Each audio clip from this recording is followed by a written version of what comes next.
Bueno, buenos días. Muchas gracias a la organización y es un honor estar aquí con vosotros y con tantas caras conocidas.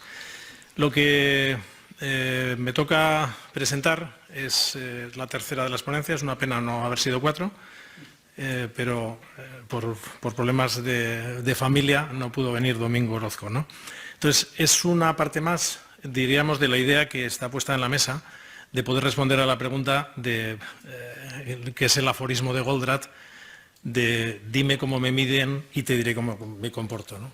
Entonces, en el proyecto lo que vamos a presentar en este proyecto es realmente el proyecto de centros en transición ASIS Manager que hemos ido desarrollando básicamente en la región de Cataluña, en la región de Tarragona, de Camp Tarragona. El análisis lo comenzamos a hacer hace muchos años, es un proyecto de 30 años más o menos, y lo que presentamos ahora mismo es el resultado práctico de lo que ya hemos visto con cierta información. La información la empezamos a analizar hace tiempo y la escribimos en un documento en el cual, con más profundidad de lo que presentamos en este momento, se daban las líneas de lo que íbamos a encontrar. En este otro documento, que es el que hemos presentado hace poco, en el que ya mostramos pues, la parte de realidades que ya íbamos avanzando en los análisis anteriores, ¿no? La parte compleja, nosotros hace tiempo estábamos viendo que en el sistema sanitario no cambiaban las cosas y haciendo lo mismo no íbamos a cambiar de la situación en la que estábamos, ¿eh? Entonces pensamos que había que analizar cuál era la clave. Entonces, el tratamiento es imposible sin un diagnóstico y el diagnóstico es imposible sin un análisis, ¿no? Estábamos inmersos en un mundo en el cual parecía que no podíamos salir de esa manera. Entonces, durante años empezamos a hacer y profundizamos en este análisis. Pongo un par de reflexiones previas o de hallazgos previos, ¿no? Efectivamente, la demanda no es esencial. Efectivamente, la demanda es reactiva. Ni tampoco faltan médicos, ni tampoco sobran pacientes. Entonces, lo que vamos a contar en este apartado son 3 partes. La primera es un poco, que será breve, es el punto de partida en el que estamos.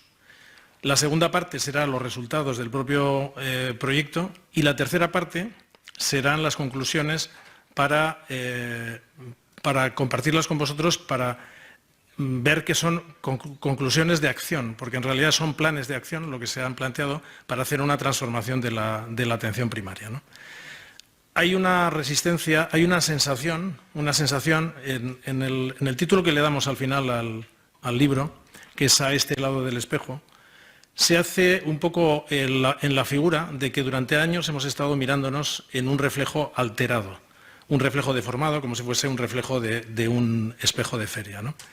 Entonces, en este reflejo nos hemos ido viendo y hemos empezado a creernos una realidad casi como en la caverna de Platón, mirándonos en las sombras que quedan al final, y hemos necesitado salir un poco de esa imagen para empezar a mirar simplemente fuera del reflejo, mirar lo que tenemos alrededor, porque lo que ya intuíamos hacía mucho tiempo es que no era exactamente esto lo que se estaba creyendo. Ahora mismo la atención primaria está cabeza abajo, es decir, no cabe duda de que tenemos un serio problema en atención primaria. Pero en realidad no es un serio problema en la atención primaria, porque eso ya no lo digo yo, lo dicen Vicente Ortún, lo dice Beatriz González de López Valcárcel, que el problema es de medicina de familia. No es un problema de la enfermería, no es un problema de la pediatría, es un problema de medicina de familia. La pediatría se elige en este último año, se ha elegido pues, al nivel de las quirúrgicas. Las enfermerías eligen igualmente enfermería de familia y es atractivo la atención primaria para las enfermeras hospitalarias. Medicina de familia no quiere ver nadie, no quiere venir nadie a la atención primaria. Tenemos montones de médicos por todas partes, pero tenemos muchos más médicos fuera que dentro, ¿no? Tenemos en hospitales médicos de familia, tenemos en privadas médicos de familia, las edades son mucho más jóvenes que lo que hay en la atención primaria. La atención primaria no quiere venir nadie. Se ha perdido, ya son las últimas, este año ni siquiera 200 plazas se han cogido de todas las que se ofertan, porque se tiene una percepción deleznable. Se tiene una percepción de que las condiciones de desempeño no son las adecuadas, ¿no? Entonces, de esa salida, al final, en realidad, empezábamos con que la primera parte, la situación en la que nos parecía una cuestión, un reflejo deformado, es la sensación común, que para todos es al final como un problema común, se reconoce como un problema común que tenemos un problema de control de la demanda, que tenemos un problema de accesibilidad y un problema de presión asistencial. Ese análisis tan homogéneo concita acuerdos. Los acuerdos concitan, en el caso de los profesionales, es que terminan diciéndolo, no solamente los sindicatos, sino que en los centros terminan diciendo que es un problema asistencial, que no podemos más y que necesitamos más recursos. Y los recursos son que necesitamos más médicos y nos sobran pacientes. ¿Cómo nos sobran pacientes? Pues reducimos los pacientes o reducimos las citas, ¿no? También esa sensación de homogeneidad se presenta en los niveles directivos, porque los directivos plantean a todo el sistema como si fuese homogéneo, porque la sensación es que es homogénea. Y tenemos esa sensación homogénea, pero todo cuando nos miramos los unos a los otros nos vemos igual de ocupados. Entonces, todo lo que todo el mundo ve es que a su compañero está tan ocupado como yo. Ese conocimiento de ocupación, esa sensación de ocupación que es común, es lo que hace que consideremos que la realidad es igual, que la demanda es igual, que los problemas que tenemos en demanda en un centro, en otro centro, en un cupo, en otro centro, son iguales. Y entonces las soluciones son iguales. Y entonces, ¿qué hace el directivo? Poner las mismas soluciones a todo el sistema. Entonces le dice a todo el sistema que tiene que hacer 9 Cs. Los que no sois de Cataluña, las 9 Cs son citas por Internet. ¿Por qué? Porque eso es la traslación que se está haciendo a lo que es el problema de la accesibilidad. La accesibilidad, ¿qué significa? Es que como no llegan, y no llegan porque nos faltan lo que fuera, pues entonces vamos a hacer que lleguen más, ¿no? ¿De dónde parte? ¿De dónde parte esa aparente unanimidad de esa homogeneidad? Pues del producto estrella por antonomasia en el sistema desde hace 40 años, que es la visita-cita, que es son las dos caras de la misma moneda. Es exactamente lo que tenía en los años 90, lo que tenían los hospitales. Los hospitales tenían hasta los años 90 lo que se llamaba el día cama. Todo se organizaba por días camas. Tú tenías 30.000 días camas, a tanto el día cama, ¿qué más daba en qué estaba ocupado el día cama? Si tenías una sinusitis durante 3 meses, te lo pagaban igual como si tenías 7 infartos, te da lo mismo. ¿Qué son los días cama en primaria? Las visitas. Las visitas. Y además las visitas todo el mundo la entiende, porque una visita es una cosa que es fácil hacer, porque es que te vean. Además es una cosa que dice, ¿te ha visto el médico? Sí, me ha visto. ¿Le has visto? Sí, le he visto, ya está. Entonces, claro, por eso en las huelgas de Madrid no ha pasado nada. ¿Por qué? Porque eso lo puede hacer cualquiera. Ver no necesitas un médico. Se necesita simplemente un celador. Una de las cosas, además, que son peligrosas, además, que podemos comentar después, que es todos los sistemas que pones para que se faciliten a los administrativos que tomen decisiones, al final terminaremos haciendo que eso lo haga una máquina, la inteligencia artificial, que va a hacerlo mejor que nosotros, porque las banalidades lo hace mejor la inteligencia artificial que nosotros, y los médicos, no necesitaremos médicos porque los médicos no harán medicina. Entonces, ¿por qué? Porque lo importante es hacer visitas. Tanto es así que tenemos la sensación de que tener demasiadas visitas es tener demasiada presión asistencial. Presión asistencial es un concepto muy concreto, pero no. Yo tengo muchas visitas, tengo mucha presión asistencial. Si no tengo suficientes visitas, es decir, porque hay más citas, más solicitudes de citas que visitas, lo que tengo es un problema de accesibilidad. Y claro, 50 visitas es el doble que 25, por tanto, nos está midiendo la actividad. Y claro, nosotros cuando somos directivos y nos viene un mengano que tiene 85 visitas al día y otro tiene 25 visitas al día, ¿a quién le hacemos más caso? ¿A quién le ponemos más recursos? Vivimos en lo que se llama el mundo visita. El mundo visita, en esto que veis aquí en esos QRs, en el QR de EPUB, que está en Amazon, que vale 4 perras, al final el libro, pero tenéis un avance, porque es gratis, y te dan 3 o 4 capítulos. Podéis leer, yo os animo a que leáis el mundo visita, porque es terrible la situación del mundo visita, que es lo que justifica toda esta cuestión, ¿no? Esto es más o menos como si estuviésemos aquí en Martorell está la casa Citroën, ¿no? Y estuviésemos en Martorell y le preguntásemos al director o le preguntásemos al segurata. Y le preguntamos, si nosotros a esos dos les preguntamos, ¿de qué va esto? Pues el de seguridad te dice, pues de hacer coches, ¿no? Y le preguntas al director o al directivo y dice, ¿de qué va esto? Y dice, pues de hacer coches, ¿no? ¿Y para qué? Dice, pues para vender coches. Le preguntas al segurata, para vender coches, ¿no? Pues suponte que entonces la medición que se hace para saber cómo funciona, en este caso esa empresa, que sería nuestra sanidad, sería cuántos coches hemos vendido, cuántos coches se han pedido, cuántos hemos podido producir, cuántos se han podido vender, ¿no? Una cosa que parece elemental, ¿no? Pues, de repente, imaginaos que pondríamos este indicador, que sería el número de veces que los operarios abren la puerta de los chasis. Y eso fuese la medición empresarial para saber cómo nos va la empresa. Pues bien, porque hemos abierto muchas veces las puertas de los chasis. Eso son las visitas. Las visitas es el número de veces que el médico abre la puerta, punto. No es más que eso. Y sin embargo, todo el sistema se organiza a través de la visita. Imaginemos ahora mismo que los hospitales estuviesen siendo medidos por el número de veces que el médico de planta entra y sale de la puerta del paciente. Uy, he abierto 26 veces la puerta al mismo paciente. Uy, ¿cuánto hacemos? Una actividad tremenda. El ayornamiento que hicieron los hospitales en el año 90, en los años 90, porque se impuso un sistema de clasificación que simplemente lo que hizo es despertar sobre la realidad que había, es lo que estamos haciendo en este proyecto. Pues este proyecto es el planteamiento, es decir, necesitamos hacer un ayornamiento en primaria porque no podemos estar imbuidos dentro de lo que es el mundo visita. Entonces, en esta segunda parte ya empezamos a mostrar la información del proyecto.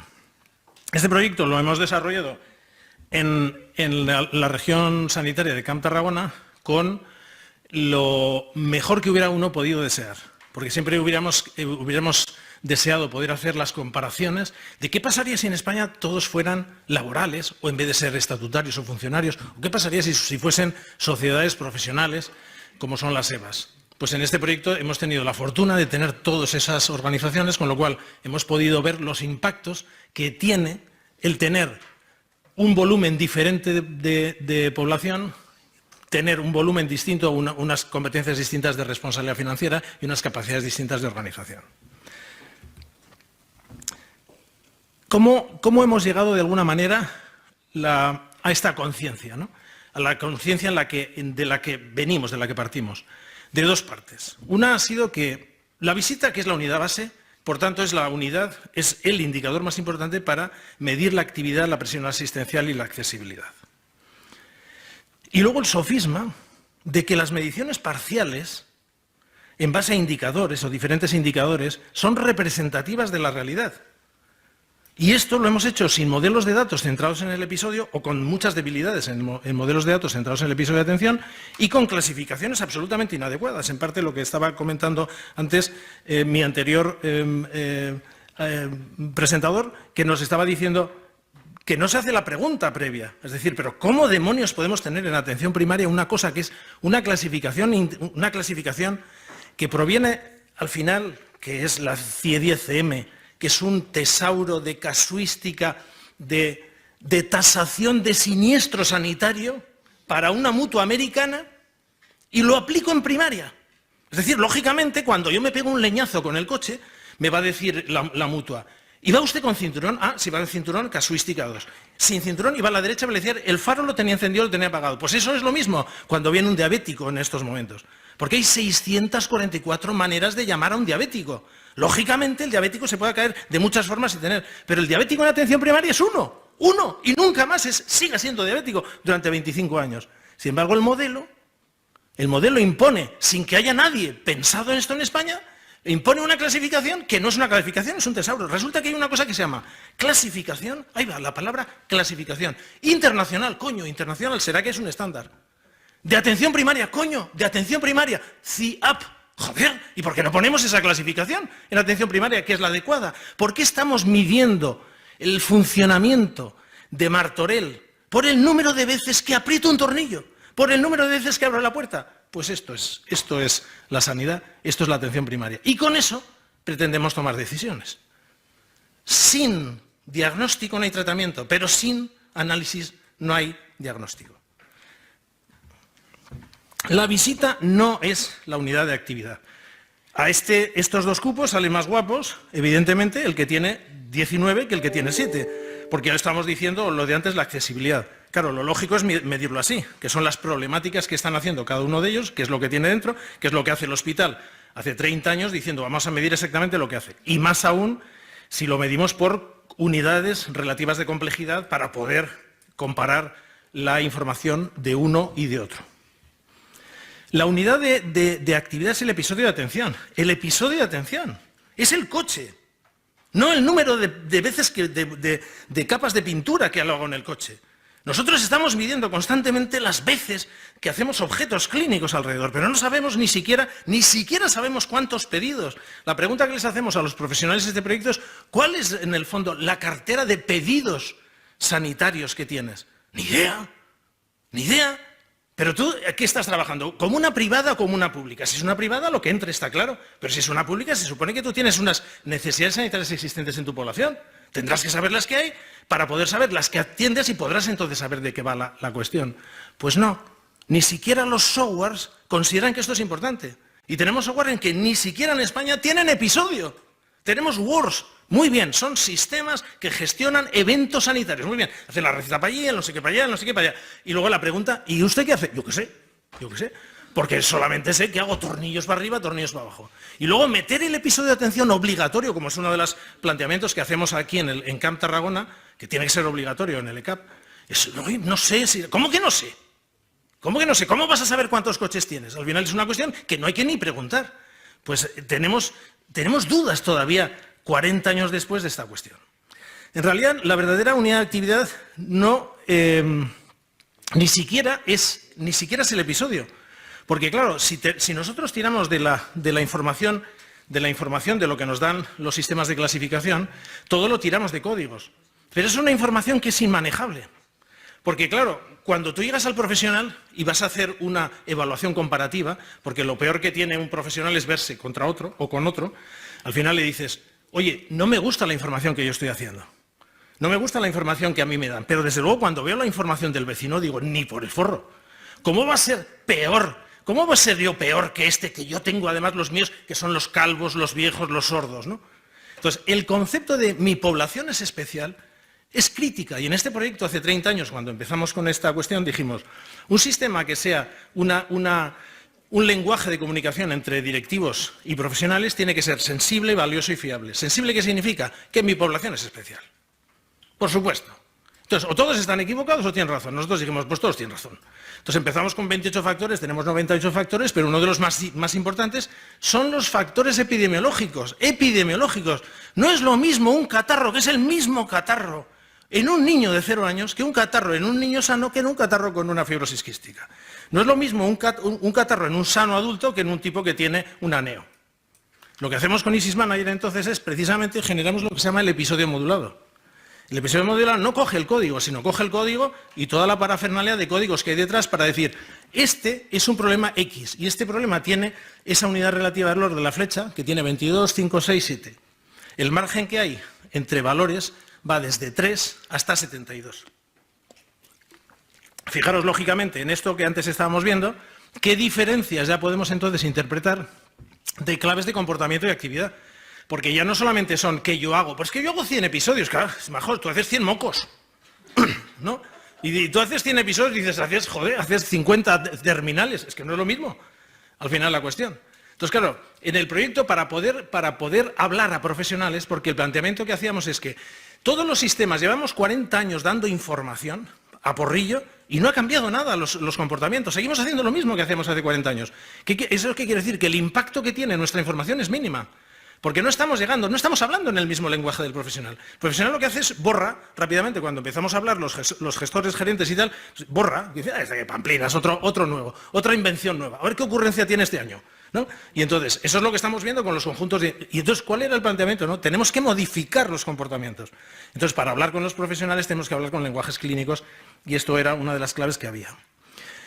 Tampoco. Los indicadores en base a mediciones parciales, que decíamos que era la otra de las opciones, no son representativos de la realidad. Se ha interpretado que cuando yo cojo diferentes tipos de indicadores, que pueden ser los más clásicos, los más críticos, da igual, eso, lo que salga bien, si un mengano sale bien en esta cuestión, es porque en el fondo lo está haciendo bien. Porque en el fondo nosotros tenemos esta imagen, que hay una imagen de comportamiento de bisectriz entre la actividad y los costos. Es decir, que a 1 de actividad, 1 de costo, a 2 de actividad y a 5 de actividad, 5 de costo. Eso es lo que parece. Pues no, este es el comportamiento normal. El comportamiento normal es inverso, es al revés. Y esto no lo permiten describir los sistemas cuando hacemos análisis puntuales o análisis de indicadores. Porque tenemos un comportamiento que dependen de otras cosas. que no dependen exactamente, que no dependen desde luego tampoco de la clínica, sino que dependen de otras cosas. Ese conjunto de otras cosas están mucho más centradas en los perfiles de praxis, en los estilos de praxis, ¿no? Entonces, en este ejemplo ya vamos viendo que tenemos a unos profesionales que hacen mucho por poco y otros profesionales que hacen poco por mucho. Este es el ejemplo del comportamiento de la farmacia, para que veamos el impacto que ha tenido toda la farmacia. Es una de las cosas más analizadas en el sistema sanitario. Se dan ingentes informaciones de farmacia, ¿no? Entonces, bueno, aquí estamos viendo el comportamiento de Cataluña a lo largo de los últimos, desde el año 8, desde la crisis, y entonces estamos viendo el gasto sanitario. Entonces, bueno, viendo esta gráfica decimos, joder, esto ha sido un comportamiento magnífico. Empezamos con la crisis del 2008 y tal. Pero claro, si vemos la razón de esto, la razón es que lo que se bajó ministerialmente es el precio de los fármacos y nada más. Porque cuando vamos a mirar el comportamiento de los profesionales, que es el comportamiento de los profesionales iban a su pedo, daba igual que estuviésemos en plena crisis, los primeros 4 años iban con el 2% de velocidad de crucero, tan a gusto, oye, no pasaba nada, igual, teníamos una crisis tremenda, nos estaban cogiendo los bancos para allá, nosotros a velocidad de crucero. Nos pegan el copago y efectivamente nos quitan 400 fármacos, lógicamente, pues no podemos prescribirnos, pues es baja, pero nosotros luego seguimos a la misma velocidad de crucero. Y además, en plena crisis del COVID, pues más arriba, más a gusto, porque hay que dar todo lo que sea, ¿no? Entonces, ¿qué impacto ha tenido? Aquí hay, poner ahora mismo cada año todos los montones de indicadores, que hay montones de indicadores. ¿Qué impacto hay? No hay ninguno. Impronta no hay ninguna. ¿Por qué? Porque yo como profesional es una cosa que me cuentan, porque además, como yo estoy en un sistema en el cual yo cobro por estar, ¿qué más me da? Que vengan, que dejen de venir, que lo hagan, que no hagan, porque además ni el gasto me va ni me viene.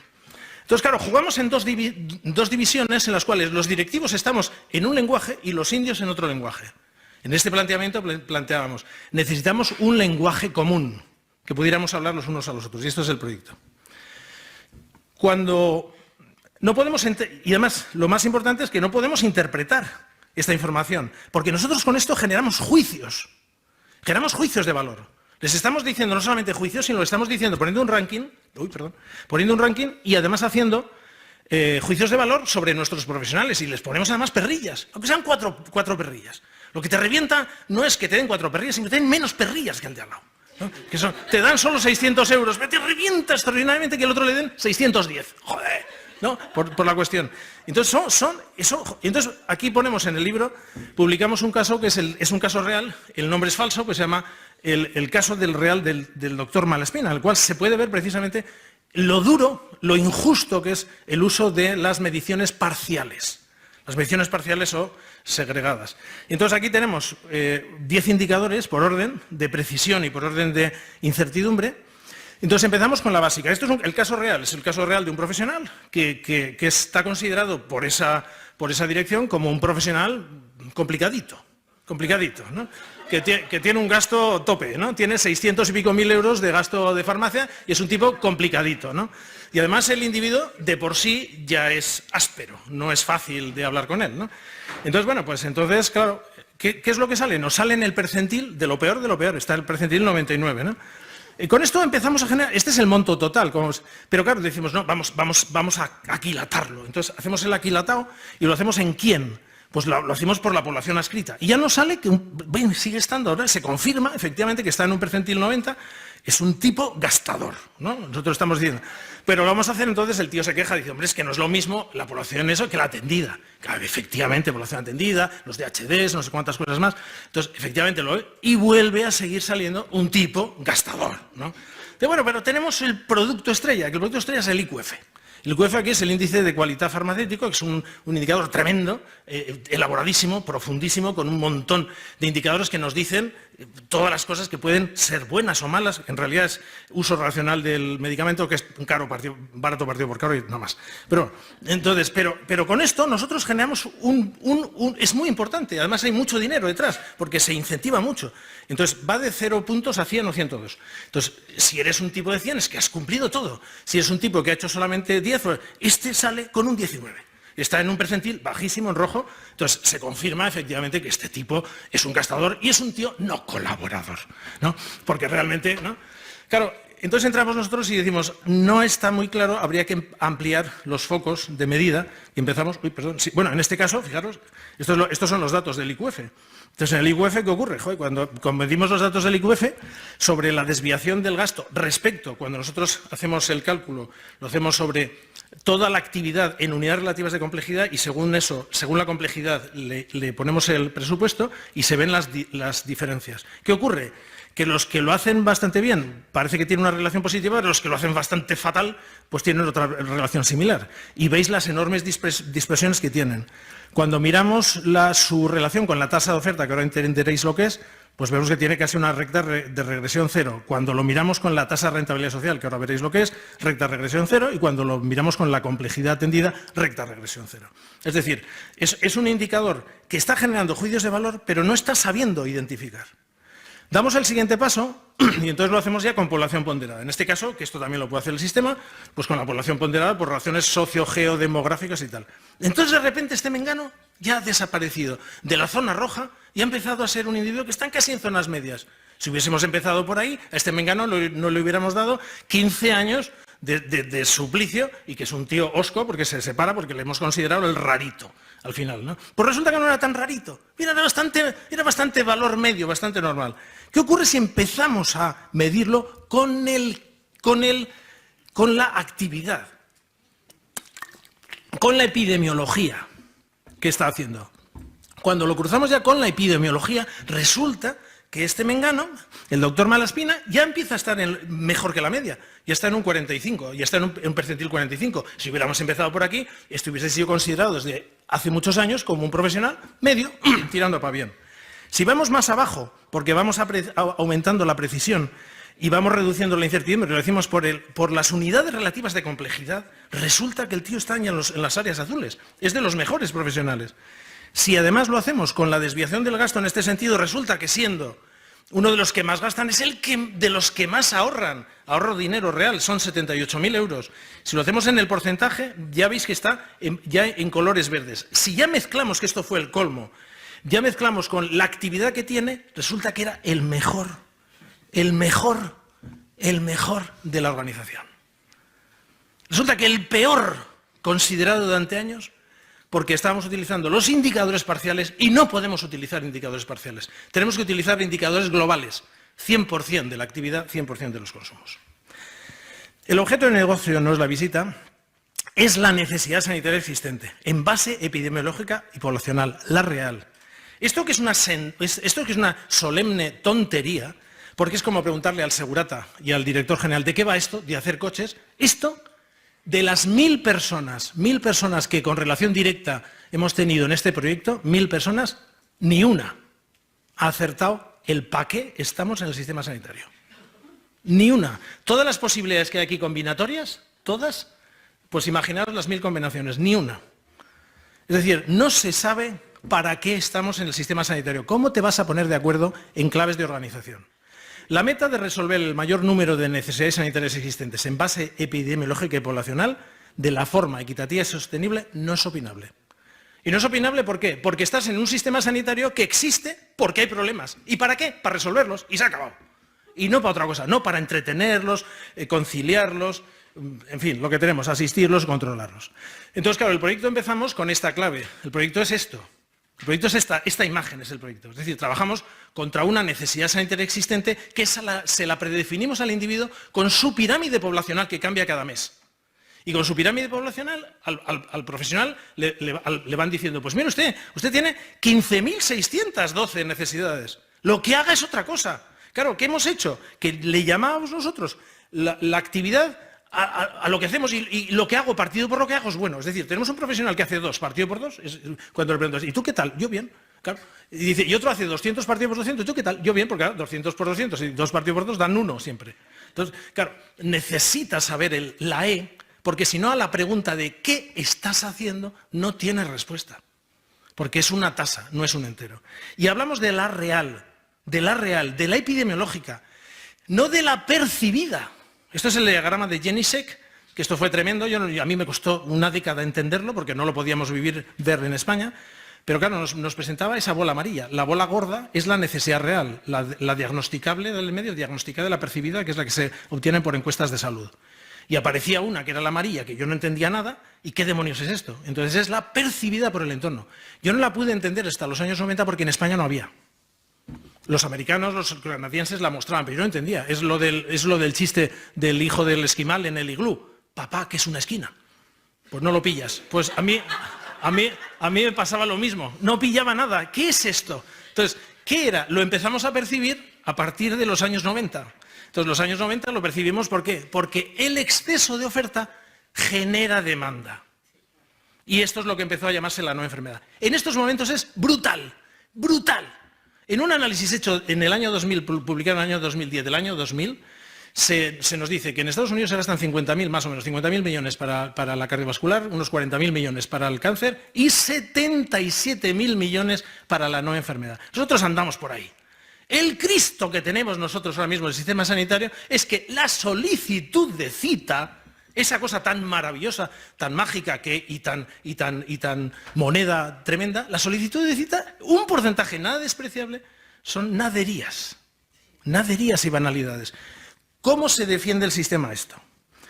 Entonces, evidentemente, la actividad es una tasa de oferta atendido por lo existente, no es otra cosa. Fijaros entonces que hablábamos de la tasa de efectividad, que es, nosotros nos hacíamos la pregunta tan simple de ¿qué haces? ¿Qué tan bien lo haces? ¿Y qué no haces de lo que tendrías que hacer? Estas preguntas son elementales, las respondíamos y tuvimos que montar todo el sistema para que nos pudiera responder a estas cuestiones, ¿no? Aparece entonces la tasa de rentabilidad social, que es la R partido por la E, y la tasa de efectividad, la R partido por la A, y la tasa, entonces todo partido por las perras se llama tasa de eficiencia. Coño, empezamos a saber de qué va esto. Por eso la actividad es una tasa y no son las visitas día, sino son, no, esto ya es otra cosa, perdón. Entonces, esto es la tasa de oferta. Entonces, se ve muy bien en este esquema, ¿no? Hecho por un amigo mío, por un compañero mío que es dibujante y enfermero, ¿no? Esta es nuestra realidad. Nuestra realidad es esta. Nosotros no trabajamos con el rebaño, trabajamos con el redil. Entonces, cada uno con su redil, cada uno da sus ofertas, que a mí me gusta esto, pero esto, yo gine, nada. Gine, pues, ¿para qué? No, trauma, pues, tampoco, no, esto no. Y fíjate, bueno, da. Pues empiezas, pero ¿cuál es tu oferta real? ¿Qué es lo importante para ti? Las necesidades sanitarias existentes, no las que tú atiendes, es el total, la E total. Entonces nosotros les presentamos, como os decía, la carga epidemiológica y fijaros aquí están lo esperado y lo atendido. Y fijaros en esta columna, este numerito, que son las unidades relativas de complejidad. Fijaros en esos valores medios. Los valores medios oscilan entre el 16 y 17. De todos los problemas que hay unos 1000 problemas distintos y cada uno de los 1000 problemas distintos tienen una unidad relativa de complejidad. El valor medio de todo lo que tenemos es 16-17. Si yo trabajo en 16-17, estoy haciendo simplemente la inercia, lo que entra por la puerta. Si lo que sale después de mi evaluación es 18, 19 o 20, tenemos algunos con 22, es que tengo una acción proactiva, tremendamente proactiva, de segregación de lo que entra. Bueno, sí, pero empezamos a coger las cosas complejas. Y si tengo unos números por debajo de 14 o de 12 que nos encontramos, es que ¿usted a qué coño se dedica? Está simplemente dedicándose a la nadería, ¿no? Nosotros lo ponemos en un esquema, como en un ejemplo de que tenemos una tienda y nosotros tenemos una tienda que tenemos, nuestros clientes entran en la tienda porque tenemos unos anaqueles de camisetas y otros de chupas de cuero, ¿no? La chupa de cuero es lo que necesitas venderle a la gente para que le abrigue los últimos días de su vida y del invierno de su vida, ¿no? Pues no, la gente viene por camisetas, lógicamente, ¿no? Entonces, ¿qué hacemos nosotros? Pues nos entretenemos dando vueltas con los anaqueles, con el paciente, aprovechando que viene él. Entonces, podemos tener. Yo veo mucha gente. ¿Qué ves? ¿Qué ves? ¿Qué ves, mi chico? ¿Qué es lo que ves? ¿No? La cuestión, ¿no? Entonces, claro, esa es la parte que teníamos que identificar. Entonces, aquí vamos con detalle. Esta es la información de la realidad. Esta es la realidad. Esta es la tasa de oferta. Cada una de esas barras de colorcitos es un paciente. Y yo que soy perdón, es un cupo, es un profesional. Y yo que soy el paciente, cuando llego al centro, no tengo un TripAdvisor que me diga, oiga, porque yo, lógicamente, no voy a querer trabajar, no voy a poner por mi salud en un individuo que es un incompetente. Porque el incompetente, o sea, ¿yo me voy a dejar operar por un cardiocirujano que opera 3 veces al año? Pues no. Pues usted no puede tener un médico de familia de menos de 2000. Y esto hay que decírselo públicamente a todo el mundo. Porque lo que tiene es un incompetente. No tiene suficientes casos, y estos son los datos. En el fondo, la presión asistencial La presión asistencial, cuando la accesibilidad cuando la miramos negativo, es la parte azul. Es lo que no atendemos. Pero claro, fíjate depende de dónde caigas la situación. La presión asistencial no son las visitas día, como estamos diciendo ahora. Es que tengo tantas visitas día, que no, mi chico. Que la presión asistencial son los episodios modulados año y nuevos, además. Esta es la presión asistencial real, estos son datos reales, y estos son la imagen que teníamos de homogeneidad. ¿Dónde está la imagen de homogeneidad que decíamos? Esta es la inaccesibilidad. Sin la medición del 100% de la actividad, nosotros tenemos esta imagen mental. La imagen mental que tenemos ahora mismo en el sistema es esta. Ha sido muy claro y muy bestia en la pandemia, ¿no? Solamente es esto, el hospital o la UCI. Claro, si nosotros vamos abriendo el foco, esto es la parte de consultas externas, la atención primaria son 5 millones de problemas, no hablo de visitas, de problemas diferentes atendidos en el sistema por millón de habitantes año. Solo el 2% son hospitalarios. No tenemos esta imagen en el sistema. Nadie tiene esta imagen. ¿Cómo no vamos a despreciar a la atención primaria si lo único que hace la atención primaria son visitas? Te ven. Qué distinto es saber que un 90% de estas citas jamás entran en el hospital. Jamás entran. Y si mirásemos además desde el punto de vista informático, solamente el 2,5% de todo lo que está registrado en la historia clínica de un paciente toda su vida, solo el 2,5% necesitan ser compartido con otro hospital. ¿Qué coño hacemos con historias centralizadas? Ese 10% que estamos viendo ahí de la parte de especializada es todavía una barbaridad. No debería estar por encima del 5,5% o el 6%. Pero esto es el tamaño de la realidad que no vemos porque no estamos midiendo, como debiéramos medir, cómo se empezó a hacer el hospital, el ayornamiento, toda la actividad. Pero es que además lo que estamos viendo es que el sistema tiene una inhomogeneidad. Lo primero que hay que decir, señores, no discutan entre dos de ustedes de la demanda porque cada uno de ustedes cuenta una historia y vive una historia distinta. Es como si todos viésemos ese color blanco y yo que soy daltónico lo veo negro. Pero como me he aprendido que es blanco, pues yo lo veo negro y tú le llamamos blanco. Hay una inhomogeneidad tremenda. El diagrama X es otro de los indicadores más importantes que vemos. Esto es la representación de todo un sistema, de unos 1000 profesionales, que están hechos por toda la actividad que desarrollan por habitante ponderado y año y todo el consumo que generan por habitante ponderado. Si todos fuésemos en datos estandarizados, si todos fuésemos iguales, estaríamos todos en el punto central. Veis que hay una dispersión, le llamamos X, porque en la dispersión lo lógico sería, en la parte de arriba, lo vais a entender, en la parte de arriba, ¿qué he hecho? Eso, en la parte de arriba serían los que tienen más actividad que la media, en la parte derecha los que tienen más gasto que la media, ¿no?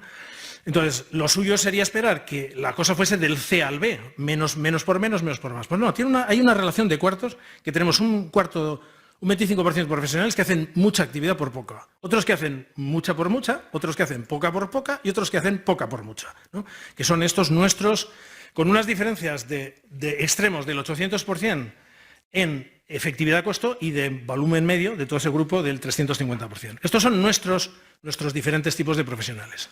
Los excelentes son invisibles en el sistema. Invisibles. No hay ningún sistema de información de registro que los identifique. No hay ninguno. Estos individuos, esto se me está moviendo solo. Entonces, no sé, quito esto. Entonces, sí, ya. Voy acercándome al final. Bueno, total, que este es el síndrome del paracaidista que no les damos la opción para hacer. Esta es la imagen, posiblemente la imagen más emblemática del propio proyecto. Ese es el gráfico Green Flag. En el gráfico Green Flag estamos viendo, cada una de esas columnas es un cupo. Lo que estamos viendo en azul, aunque esté para abajo, está simplemente porque para que se vea, es la actividad en complejidad, del 100% de la actividad en complejidad. Y las barras de encima son los costos reales en cientos de miles de euros, en dinero, ¿no?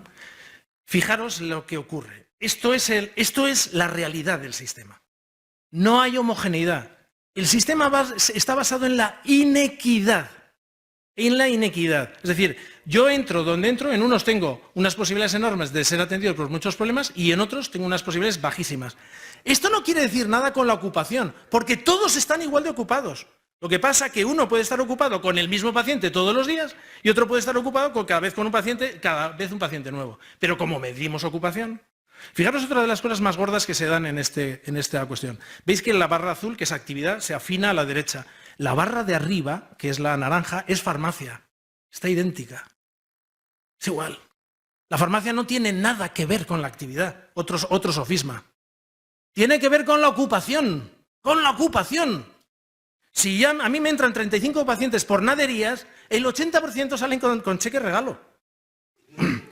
Y entonces, claro, ahí está el costo, porque este se lleva un completo, se lleva una derivación, se lleva unas farmacias, se lleva una baja, ¿no? Y entonces, pues, lógicamente, porque no depende de la morbilidad.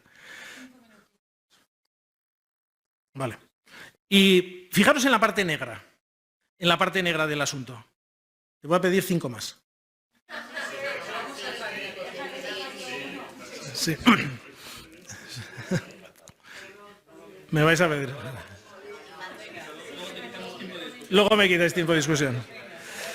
La parte que es aquí súper notable es también las barras negras. Las barras negras, hemos sacado la barra negra, que es si el presupuesto que tienes establecido por tu complejidad, el gasto es mayor de lo que tienes el presupuesto de tu complejidad, la barra la pintamos arriba. Si es al revés, si es ahorro, la pintamos abajo. Fijaros dónde están las barras de ahorro y fijaros dónde están las barras de gasto. Es decir, el sistema es inhomogéneo por defecto. El sistema se basa en la inequidad y en la sostenibilidad paradójica. El que más y más complejo hace, más ahorra. Y el que menos y menos hace, más gasta. Las barritas tienen tamaños de $500.000 de euros. Las barritas de ese colorcito tan pequeño. Es decir, que un profesional que está en esta parte de la izquierda está generando 500, 600.000 euros de diferencia anual y cuando le llama al gerente y dice, oye, quiero un administrativo. Vamos a poner un administrativo que vale 25.000 euros. ¿Cómo vamos a poner? No, ¿a quién se lo ponemos? A estos de arriba que tienen montones de ocupaciones. Están ocupados y tienen un gasto. Lo que se ha demostrado con este proyecto es que lo que cuesta una pasta es la nadería. Es un cuento el mito de la cronicidad. Lo que cuesta una pasta es la no enfermedad, mucho más que la propia cronicidad. Aquí tenemos los profesionales del estudio relacionados simplemente distribuidos por el contrato y su comportamiento. A todos les hemos contratado por lo mismo, les hemos contratado pues, a tantas horas y tal mismo contrato. Pues mira, resulta que tenemos que la mitad de los profesionales hacen el 2/3 de toda la actividad y la otra mitad hacen 1/3. Si lo llevamos a tercios, 1/3 hace el 50% de toda la actividad. Además es que si lo medimos en perras, resulta que los que hacen toda la actividad son los que generan todos los ahorros que veis hacia abajo. Y todos los que hacen mucho menos de actividad generan todos los despilfarros que se van hacia arriba, con diferencias brutales. Cada barrita de esas puede ser $500.000 de euros. La equidad y la sostenibilidad no son objetivos, pero no son opinables. Son los objetivos y tienen que ser los objetivos del sistema. Hemos de conocer, profesionales y directivos, esa realidad, ¿no? No sabían los profesionales que se gastan una media de 1,2 millones cada profesional con una diferencia a la primera desviación estándar en población estandarizada de 300.000 habitantes, de 300.000 euros, más menos 300.000. Es decir, que a la misma población o yo me gasto 600.000 o yo me gasto 1,5 millones, a la misma población, puerta con puerta.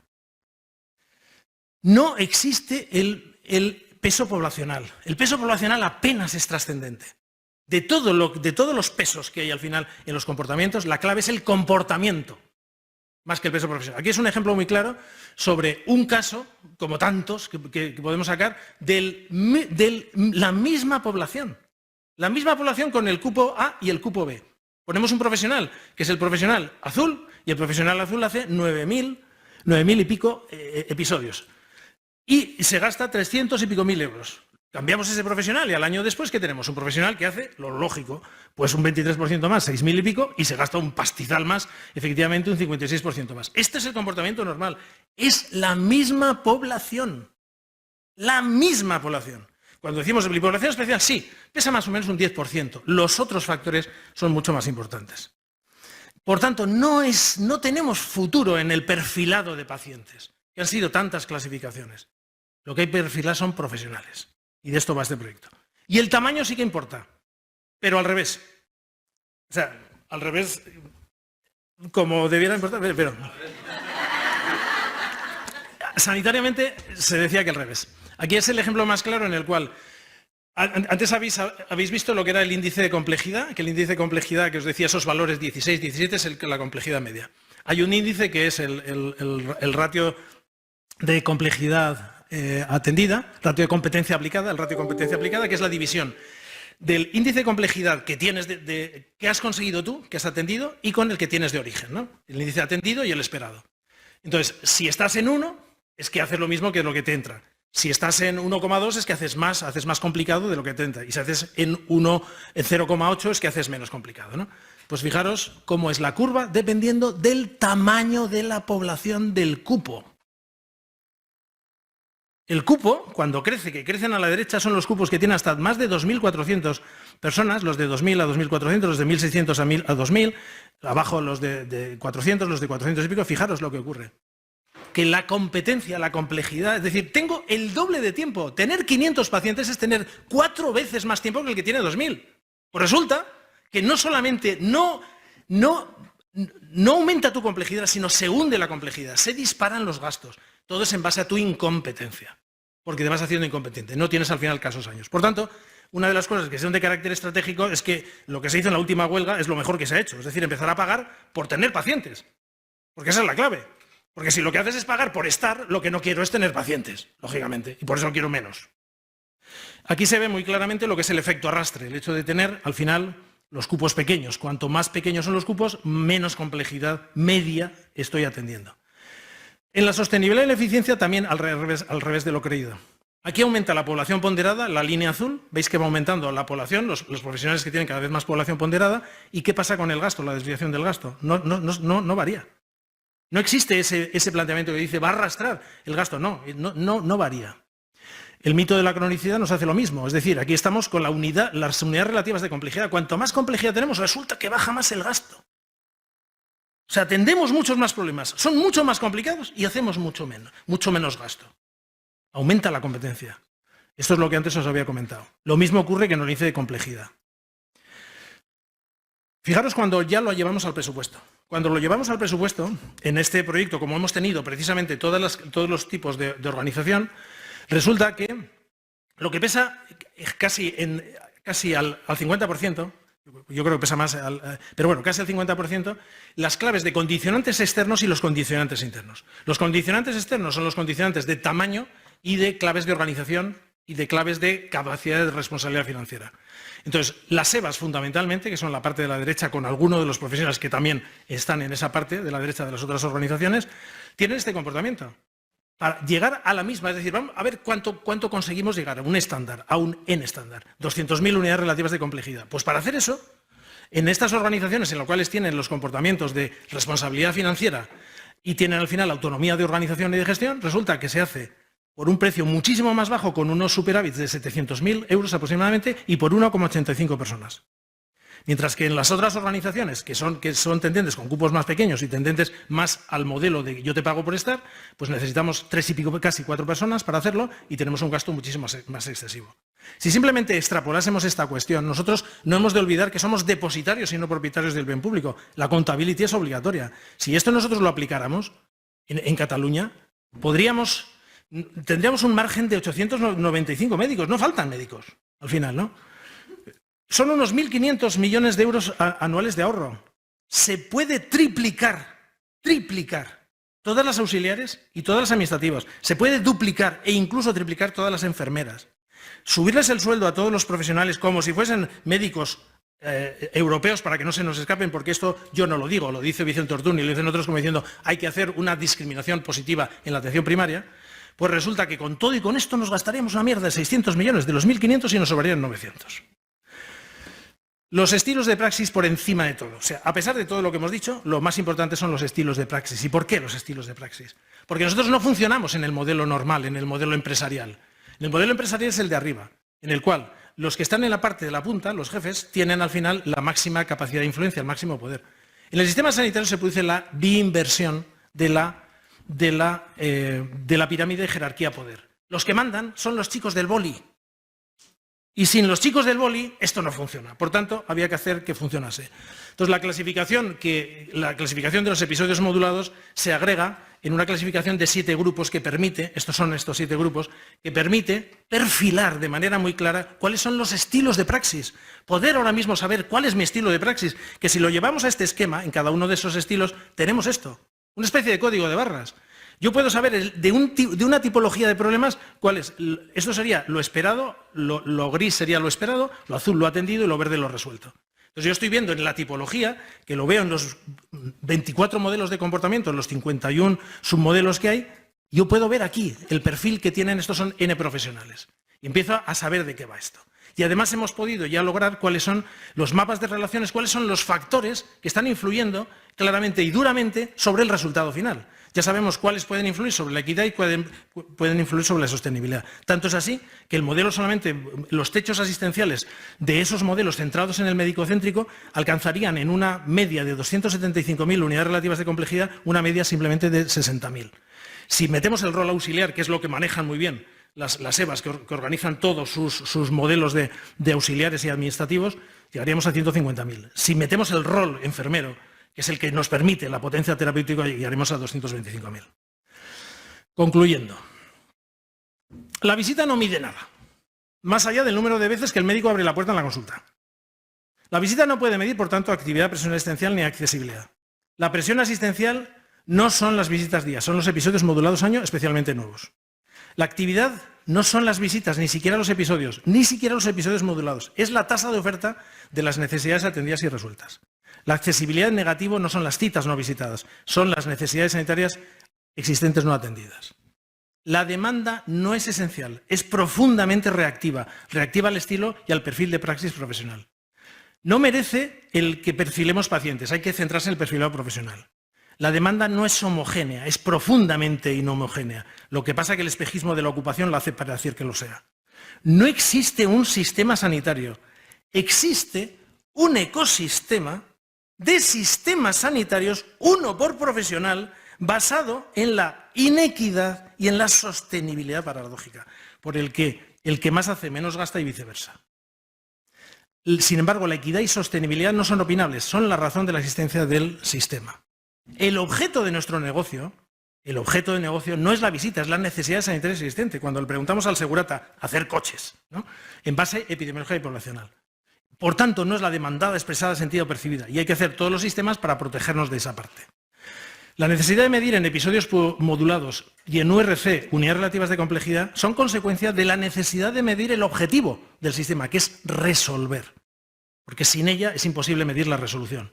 No tenemos que centrarnos en atender, asistir, controlar o entretener, que es la mayoría de los indicadores que nos dedicamos. La actividad y el coste no tienen esa relación directa como se suponía, por tanto, las mediciones parciales nunca representarán la realidad ni la podrán discriminar. Conocer la realidad para poder interpretarla exige la medición del 100% de la actividad en episodios modulados y el 100% de gasto gestionable. La interpretación del gasto gestionable es imposible sin el cálculo presupuestario. La complejidad no está asociada al coste. Lo caro es la banalidad. La inhomogeneidad es la regla, con diferencias del 1000% en efectividad de coste entre los extremos. 1/3 de los profesionales hace la mitad de toda la actividad. La mitad de los profesionales hacen 2/3 de la actividad, el mismo contrato. La otra mitad hacen solamente 1/3 con un enorme despilfarro. El 25% de los excelentes que hacen mucho por poco son invisibles en el sistema. Nosotros necesitamos reconocerlos para poderlos emular. La inhomogeneidad está provocada por factores intrínsecos, estilos de praxis, y extrínsecos en manos de las direcciones. Los extrínsecos son el tamaño, la autonomía y la responsabilidad. El tamaño sí que importa. Los cupos menores de 1.300 tienen asegurada la incompetencia, la iatrogenia, el costo, etc. Conclusiones. Ni el profesional ni el directivo con los modelos de información al uso han podido responder a las simples preguntas que no sencillas que nos teníamos que haber hecho hace 20 años. ¿Qué hago? ¿Qué tendría que hacer? ¿Qué no hago de lo que tendría que hacer? ¿Qué también hago lo que hago? ¿Qué tanto gasto queda justificado o no por la actividad de complejidad? ¿Y qué tipo de perfil profesional tengo o cuál puedo alcanzar para la equidad y sostenibilidad obligada? Si medimos visitas, haremos visitas. Y si medimos equidad y sostenibilidad, haremos equidad y sostenibilidad. El proyecto de Centros en Transición es el proyecto de la búsqueda del ayornamiento precisamente de esta cuestión. Ya lo decía Vicente Ordún, si tenemos que hacer que lo socialmente conveniente ha de ser individualmente atractivo. Entonces, para que sea individualmente atractivo, tengo que poner los condicionantes, tengo que trabajar en los condicionantes externos y en los condicionantes internos. Ya sabemos lo que hay que hacer. Un minuto, seguro, ya es un minuto porque ya estoy en el final. Ya sabemos lo que hay que hacer porque aquí están todas las cuestiones que hay, ¿no?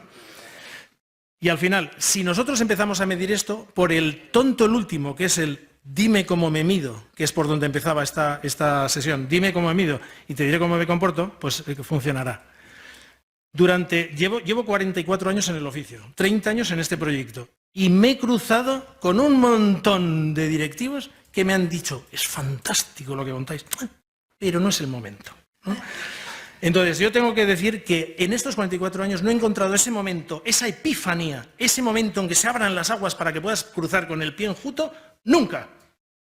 Y como decía José Luis Ugarte, que fue famoso porque era un navegante vasco que dio la vuelta al mundo varias veces en solitario, él decía, el mar te enseña a que las cosas hay que hacerlas cuando hay que hacerlas, porque esa ola que va a venir de soslayo no va a cambiar por muchos intereses que tú tengas. Entonces, ¿cuándo es el momento? El momento es hace mucho tiempo que tenía que haber sido el momento. Entonces, este es el momento que el momento es ahora. Temo más un ejército de corderos dirigidos por un león, decía Alejandro Magno, que uno de leones dirigidos por un cordero. Este proyecto es un proyecto de liderazgo. Es un proyecto de liderazgo.